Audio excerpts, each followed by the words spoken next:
হরে কৃষ্ণা বন্ধুরা, আজকে এক ভিন্ন ধরনের ভিডিও নিয়ে হাজির হয়েছে আপনাদের, যা আমি শিব পুরাণ থেকে পেয়েছি, তা আমি আপনাদের শ্রবণ করাতে হাজির হলাম। বাস্তুশাস্ত্র ও শিব পুরাণ অনুযায়ী পূজা ঘরে শিবলিঙ্গের মুখ কোন দিকে রাখলে আমাদের সুখ ও সমৃদ্ধি প্রদান করবেন দেবাদিদেব মহাদেব। আমরা শিবলিঙ্গ ভুল জায়গায় রাখার কারণে আমাদের এত দুঃখ কষ্ট যন্ত্রণা পেতে হচ্ছে।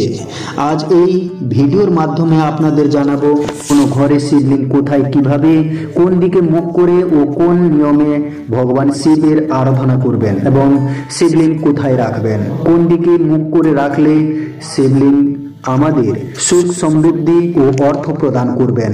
আসুন মূল ভিডিওটি শুরু করি। একটি অনুরোধ, ভিডিওটি শুরু থেকে শেষ পর্যন্ত দেখবেন ও ভালো লাগলে অবশ্যই লাইক, কমেন্ট ও চ্যানেলটিকে সাবস্ক্রাইব করবেন। এরকম নতুন নতুন ভিডিও সবার আগে পেতে বেল আইকন অলে অন করে নেবেন।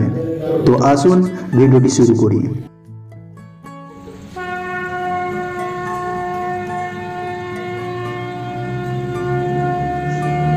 ঘরে শিবলিঙ্গ রয়েছে, কিন্তু কোথায়, কোন দিকে শিবের মূর্তি রাখলে সব অমঙ্গল দূর হবে? প্রায় সব বাড়িতেই শিবলিঙ্গ প্রতিষ্ঠা করা হয়। হিন্দু ধর্ম অনুযায়ী যে বাড়িতে শিবলিঙ্গ বা শিবের মূর্তি পুজো করা হয় না, সেই গৃহে সুখের কোনো জায়গা হয় না। তাই বাস্তুশাস্ত্র মতে ভগবান শিবের মূর্তি রাখলে শিবলিঙ্গ ভুলেও রাখবেন না, কারণ শিবলিঙ্গের পুজোয় এমন কিছু নিয়ম রয়েছে যা বাড়িতে সেই সময় সেই নিয়ম পালন করা কঠিন। কারণ শিবলিঙ্গের পুজোয় এমন কিছু নিয়ম রয়েছে যা বাড়িতে সেই নিয়ম পালন করা কঠিন, আর সেই নিয়মগুলি পালন না করলে পরিবারে প্রভুক্ত ক্ষতি হতে পারে। প্রতি সোমবার তো বটেই, নিয়মিত যে নিয়ম পালন করে পুজো করেন সেইগুলি প্রতিদিন মেনে পালন করা উচিত। যদি তা করতে না পারেন বা সম্ভব না হয়, তাহলে শিবলিঙ্গ বাড়িতে রাখবেন না। ঠিক নিয়ম মেনে শিবলিঙ্গ পুজো করুন। ঠিক নিয়ম মেনে শিবলিঙ্গ পুজো না করতে পারলে পরিবারের সদস্যদের মধ্যে বিপদের আশঙ্কা থাকতে পারে, রোগ ব্যাধির প্রকোপ বৃদ্ধি ঘটতে পারে, আর্থিক সমস্যা জর্জরিত হতে পারে।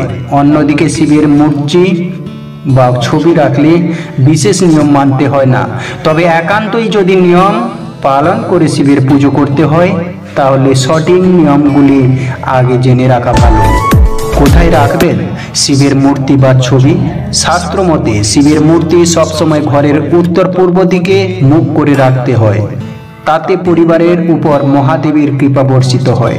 খারাপ সময়গুলিতে ভয়াবহ কোনো আকার ধারণ করে না, আর্থিক স্বাস্থ্যের উন্নতি হওয়ার সুযোগ থাকে।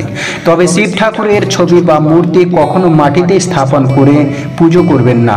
তবে যেখানে রাখবেন সেই জায়গাটি ভালো করে পরিষ্কার করে সাদা কাপড়ের উপর রেখে পুজো করুন। ধ্যানমগ্ন শিব শাস্ত্র অনুযায়ী বাড়িতে শিবের ধ্যানমগ্ন মূর্তি বা ছবি রাখলে গৃহস্থের প্রভূত উপকার হয়। পরিবারের প্রতিটি সদস্যের মন শান্ত হয়, রাগ দূরে থাকে এবং পরিবারের সবাই মিলেমিশে থাকে।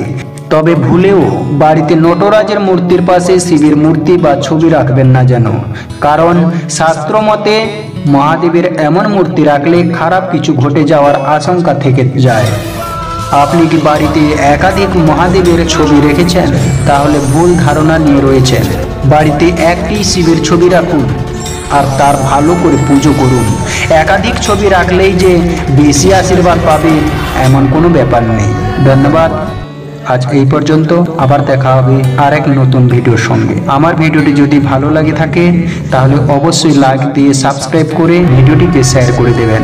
জয় হিন্দ, জয় শিব শঙ্কর শম্ভু।